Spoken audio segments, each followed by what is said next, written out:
నమస్తే, welcome to think Andhra. నేను మీ ప్రియాంకారావు.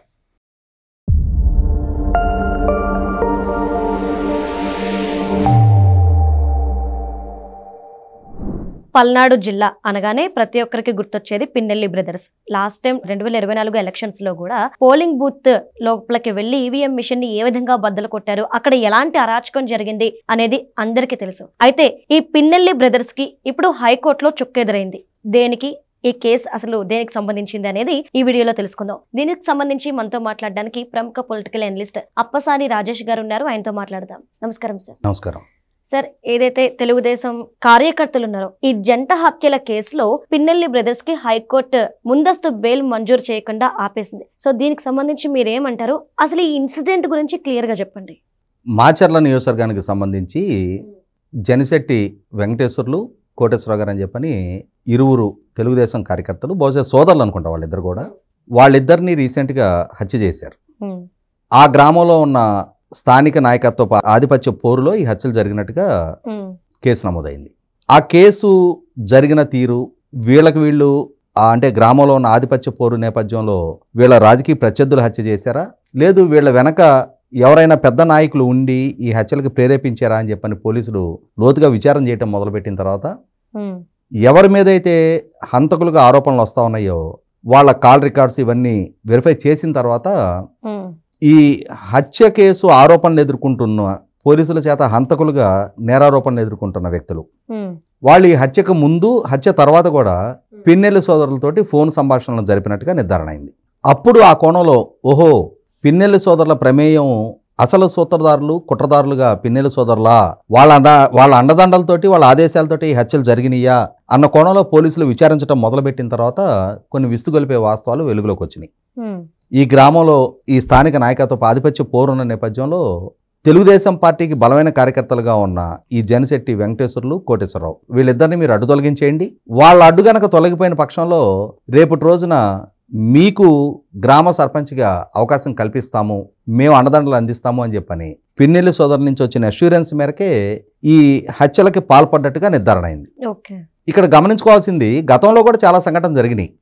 ఎన్నికల రోజు పాల్వాయి గేటు పోలింగ్ బూత్ లో జరిగిన ఈవీఎం బద్దలు కొట్టడం దగ్గర నుంచి, ఎన్నిక ప్రక్రియ పూర్తవగానే అక్కడ ఏజెంట్లుగా ఉన్న వాళ్ళు ఆ పాల్వాయి గేటు ఈవీఎం బద్దలు కొట్టడాన్ని అడ్డుకున్న ఏజెంట్ మీద జరిగిన దాడి, అక్కడ మహిళల్ని దూషించిన తీరు, మరుసటి రోజు కారంపూడి గ్రామం మీద దండెత్తొచ్చి 100 మందితోటి అక్కడ ఆయుధాలతోటి పహరాగాసి దాన్ని అడ్డుకోబోయిన సీఐ మీద దాడికి పాల్పడి ఆయన గాయపరిచిన తీరు, గతంలో జోలకంటి బ్రహ్మారెడ్డి గారి రాజకీయ కార్యకలాపాలను అడ్డుకునే ప్రయత్నం చేసి అక్కడ జరిగిన ఘర్షణ నేపథ్యంలో జోలకంటి బ్రహ్మారెడ్డి గారి ఇంటి మీద, తెలుగుదేశం పార్టీ కార్యాలయం మీద దాడి చేసి అక్కడున్న కీలక తెలుగుదేశం కార్యకర్తల ఇళ్ల మీద దాడులు చేసి వాళ్ళ ఫర్నిచర్లు ధ్వంసం చేసి అక్కడ తెలుగుదేశం కార్యాలయాన్ని తగలబెట్టిన తీరు, అంతకుముందు మున్సిపల్ ఎలక్షన్స్ సందర్భంగా అక్కడ తెలుగుదేశం పార్టీ పరిశీలకులుగా వచ్చిన బుద్దా వెంకన్న, బోండవమ్మ గారి వాహనం మీద దాడి చేసి ఆ వాహనం మీద దాడికి త్వరకా కిషోర్ అనే అతని ద్వారా దాడి చేయించి ఆ త్వరకా కిషోర్ని తర్వాత మున్సిపల్ చైర్మన్ చేసిన తీరు,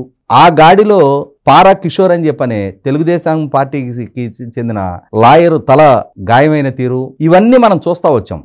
అంటే దీన్ని బట్టి మనకు నిర్ధారణ అవుతుంది ఏంటి, వాళ్ళ అధికారంలో ఉన్న రోజు పిన్నెల్లి రామకృష్ణారెడ్డి శాసనసభ్యుడిగా, ఆయన తమ్ముడు పిన్నెల్లి వెంకటరామరెడ్డి ఆధ్వర్యంలో ఏ విధమైన దాడులు, దౌర్జన్యాలకు పాల్పడ్డారు, ఏ విధమైన హత్యాయత్నాలకు పాల్పడ్డారు అనేది ప్రూవెన్ ఫ్యాక్టర్.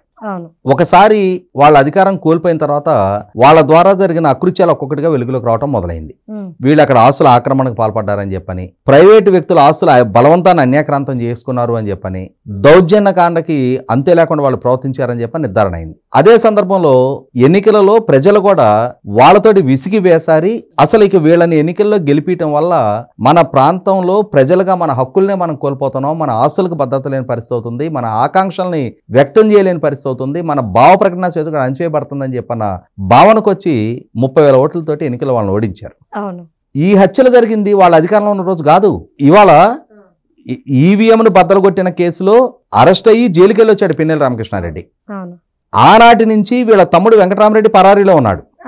ఇవాళ పోలీస్ డిపార్ట్మెంట్ ఇంటెగ్రిటీ కూడా ఒక సవాల్ విసిరారు వాళ్ళు. ఎందుకంటే ఎలక్షన్ కమిషను వీళ్ళ మీద కేసు నమోదు చేయండి, వీళ్ళని అదుపులోకి తీసుకోమని చెప్పని ఆదేశాలు ఇస్తే పోలీసులు వీళ్ళని గృహ నిర్బంధంలో ఉంచితే గృహ నిర్బంధంలో నుంచి వీళ్ళు పరారయ్యారు. పరారైన తర్వాత పోలీస్ డిపార్ట్మెంటు వాళ్ళని అరెస్ట్ చేయలేకపోయింది. చివరికి న్యాయస్థానాల్లో వీళ్ళకి ముందస్తు బెయిల్ రాక వాళ్ళకు వాళ్ళు వచ్చి అరెస్ట్ కావాల్సిన పరిస్థితి క్రియేట్ అయిన తర్వాత అప్పుడు పిన్నెల్లి రామకృష్ణారెడ్డి తనకు తానుగా వచ్చి పోలీసులకు సరెండర్ అయ్యాడు తప్ప పోలీస్ డిపార్ట్మెంట్ అయితే పిన్నెల్లి రామకృష్ణారెడ్డిని అరెస్ట్ చేయలేకపోయింది. ఆనాటి నుంచి ఈనాటి దాకా పిన్నెల్లి వెంకటరామరెడ్డి అయితే పరారీలోనే ఉన్నాడు. సరే, పరారీలో ఉన్నావు, నువ్వు ఈవీఎంను బద్దలు కొట్టి జైలుకి వెళ్ళావు. జైలుకి వెళ్తే ఆ జైల్లో ఉండగా జగన్మోహన్ రెడ్డి హెలికాప్టర్ వేసుకొని వచ్చి ఈయన్ని జైలుకి వెళ్ళి పరామర్శించాడు. పరామర్శించి జైలు బయట ప్రెస్ మీట్ పెట్టి ఏం తప్పుంది ఈవీఎం బద్దలు కొడితే అన్నాడు. అంటే వీళ్ళకి ఏమైంది, మేము ఏ నేరం చేసినా మమ్మల్ని సమర్థించే నాయకుడు ఒకడు ఉన్నాడు, మాకు అండగా నిలబడతాడు, మేము జైలుకి వెళ్ళినా వచ్చి మా భుజం తడతాడని చెప్పని ఒక ధైర్యం పెరిగిపోయింది. ఆ పెరిగిపోయిన నేపథ్యంలో ఎందుకంటే ఆ నాయకుడికి వీళ్ళు అండగా ఉన్నారు. గతంలో సరస్వతి పవర్ అండ్ ఇండస్ట్రీస్ ఇష్యూలో వీళ్ళు అక్కడ రైతాంగం మీద దాడికి జగన్మోహన్ రెడ్డికి అండగా వెళ్ళి రైతాంగం తలలు పగలు కొట్టారు. అయ్యా, మీరు ఇండస్ట్రీ పెడతామని మా దగ్గర భూములు తీసుకున్నారు, మీరు ఇండస్ట్రీ పెట్టడం లేదు, భూములు ఖాళీగా పడి ఉంటున్నాయి, మీరు ఇండస్ట్రీ పెట్టి మా పిల్లలకు ఉద్యోగం ఇస్తామని చెప్పారు, మీరు పరిశ్రమ పెట్టడం లేదు, మా భూములే మీ స్వాధీనం అయి ఉన్నాయి, మా పిల్లలకు ఉద్యోగాలు లేవు, మేము చేసుకునే పనులు లేక వాళ్ళ ఖాళీగా మిగిలిపోయాము, మీరు కనీసం పరిశ్రమ పెట్టేదాకా ఆ భూముల్లో మేము వ్యవసాయం చేసుకుంటామని చెప్పని ప్రయత్నం చేసిన రైతుల తలలో ఈ పిన్నెల్లి రామకృష్ణారెడ్డి సోదరులు వెళ్ళి బద్దలు కొట్టి జగన్మోహన్ రెడ్డికి సేవ చేశారు వీళ్ళు. అటువంటి సేవ చేసిన వీళ్ళకి ఈవీఎంలు బద్దలు కొట్టినా కూడా జగన్మోహన్ రెడ్డికి తప్పు అనిపించకుండా వీళ్ళ భుజం తట్టాడు వెళ్ళి. కాబట్టి వీళ్ళకి ఇంకా అహంకార ధోరణి పెరిగిపోయింది. మేము ఏమైనా చెయ్యొచ్చు, ఏం చేసినా సరే పోలీసులా మమ్మల్ని అరెస్ట్ చేయలేరు, ఎందుకంటే మేము తప్పించుకొని తిరగలుగుతున్నాం, పోలీసులే మాకు సహకరిస్తున్నారు, కాబట్టి మేము హత్యలకు కూడా దిగుతామని చెప్పని ఇవాళ గతంలో అదే నియోజకవర్గంలో తోట చంద్రయ్య హత్య జరిగింది, జల్లయ్య హత్య జరిగింది. ఆ రోజు సరే వాళ్ళ అధికారం, వాళ్ళ శాసనసభ్యులు, ఇవాళ వాళ్ళ అధికారంలో లేరు, శాసనసభ్యులు కాదు, అయినా సరే ఇవాళ వాళ్ళ ప్రోద్బలంతో ఇవాళ జంట హత్యలు జరిగాయి. ఈ జంట హత్యలు జరిగిన అంశాన్ని కాల్ రికార్డులతో కూడా స్పష్టంగా పోలీస్ డిపార్ట్మెంట్ సేకరించగలిగింది.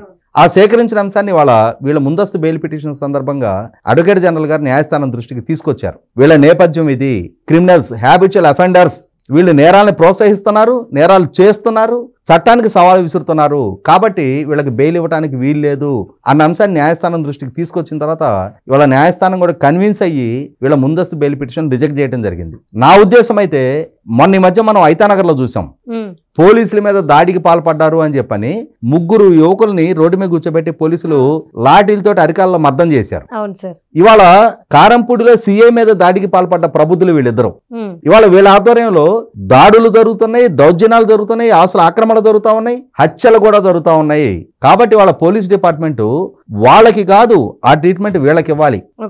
ఎక్కడున్నా ఏ కలుగుల్లో ఉన్నా సరే జుట్టు పట్టుకొని లాక్కొచ్చి వాళ్ళ చట్టం ముందు దోషులుగా నిలబెట్టాలి. రాజకీయాల్లో ఉన్నాం, మేము పదవులు చేస్తున్నాం, మా వెనక వందిమాగదులు ఉన్నారు, మా చేతిలో అక్రమ సంపాదన ఉంది అని చెప్పని పెచ్చిరిల్లిపోయే ఇటువంటి సంఘ వ్యతిరేకుల విషయంలో ఒక యాంటీ సోషల్ ఎలిమెంట్కి, ఒక రౌడీ షీటర్లకి, ఒక సీజనల్ అఫెండర్లకి ఏ విధమైన ట్రీట్మెంట్ ఇస్తారో అదే విధమైన ట్రీట్మెంట్ వీళ్ళకి ఇచ్చి తీరాలి.